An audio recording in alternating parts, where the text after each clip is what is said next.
గచ్చిబౌలి అంజయ్య నగర్లో అక్రమ నిర్మాణాలపై హైడ్రా కమిషనర్ రంగనాథ్ కీలక ప్రకటన చేశారు.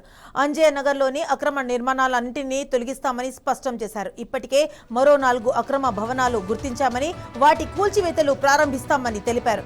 తక్కువ స్థలంలో 7-8 అంతస్తులతో హాస్టల్స్ నిర్వహిస్తున్నారని చెప్పారు.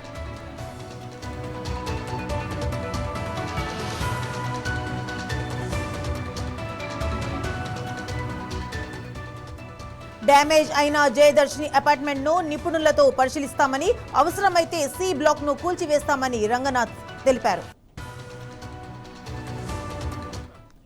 కిందంతా ఇక మట్టే ఉంటుంది. అది ఎవడైనా పక్కనోడు ఇంకొంచెం లోతుకెళ్ళి తీస్తే కనుక ఈ పక్కది లూజ్ అవ్వటము, లేదా ఏమైనా వర్షాలు వచ్చినప్పుడు కూడా ఆ వాటర్ దీంతో కూడా లూజ్ అయ్యి పడిపోవటాలు ఛాన్సెస్ ఇవన్నీ ఉంటాయి. కాబట్టి ఇవన్నీ కూడా వీటి మీద యాక్ట్ చేస్తాము. విత్ కార్పొరేషన్ వాళ్ళతో, ఫ్లాట్ వాళ్ళని కూడా ఈ సి బ్లాక్ వాళ్ళని ఇమీడియట్గా వాళ్ళని ఖాళీ చేసి పక్క వాళ్ళకి వేరే ఫ్లాట్స్కి వెళ్ళమని చెప్పాము.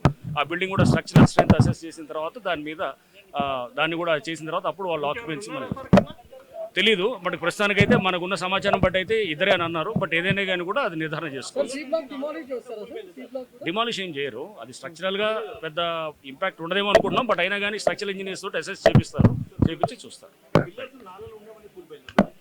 పిల్లర్స్ నాలాలు అనేది కాదు, అది ఏంటంటే మొత్తం నాలా పక్కన ఉన్నటువంటి ఏరియాని వీళ్ళు నోటరీ మీద కొని చేస్తున్నారని చెప్తున్నారు. ఇవన్నీ కూడా గవర్నమెంట్ ల్యాండ్స్ ఉంటాయి.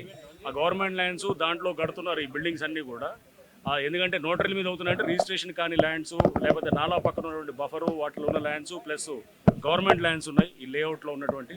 వాటిల్లో వీళ్ళు కడుతూ ఒక్కొక్కళ్ళు 7-8 అంతస్తులు కడుతూ దానికి పర్మిషన్స్ లేకుండా చేయడంతో ఇప్పుడు ఈరోజు ఈ దుర్ఘటనకు కూడా మెయిన్ కారణంగా భావిస్తున్నారు. చర్యలు మీరు చూసిన తర్వాత చెప్తాను.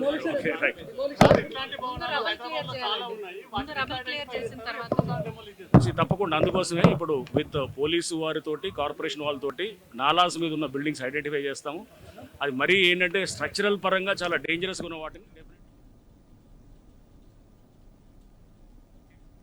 తెలంగాణలో పాలిటెక్నిక్ విద్యా వ్యవస్థపై ప్రభుత్వం తీసుకొచ్చిన జియో నంబర్ 97 ను వెంటనే రద్దు చేయాలని మాజీ మంత్రి BRS deputy floor leader Harish Rao demand చేశారు.